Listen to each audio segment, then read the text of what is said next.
So we're here at the conclusion of the roundtable talk with Congressman Morgan Griffiths, and of course we have Delegate Eric Phillips who attended that. And one of the big topics was the data centers. So there's one in Pittsylvania County, which of course you represent.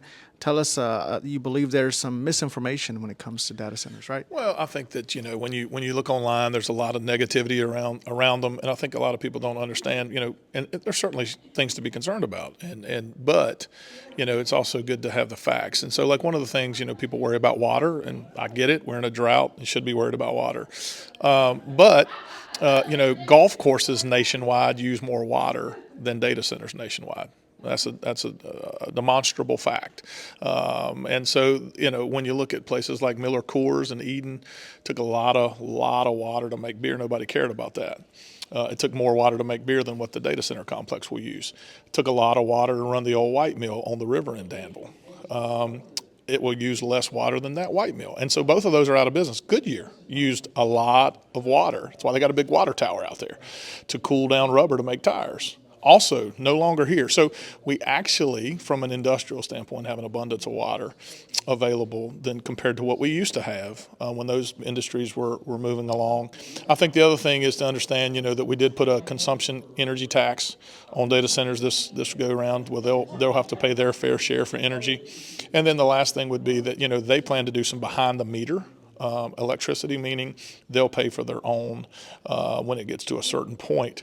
Their initial energy will come from APCO, but after that, the vast majority of it will actually be behind the meter, which means they'll build and use their own energy. So, we certainly don't want, I pay a power bill just like everybody else. I pay a few of them on some businesses and things. So we don't want to pay any more than we have to either. And so, we certainly don't want to pay their share for them to profit and benefit. So we've worked hard this session to do some of the things to kind of make that better to where it doesn't affect our ratepayers. And it is my understanding that you said because there will be a customer and buying some of the energy, could it potentially have a positive impact on the rates?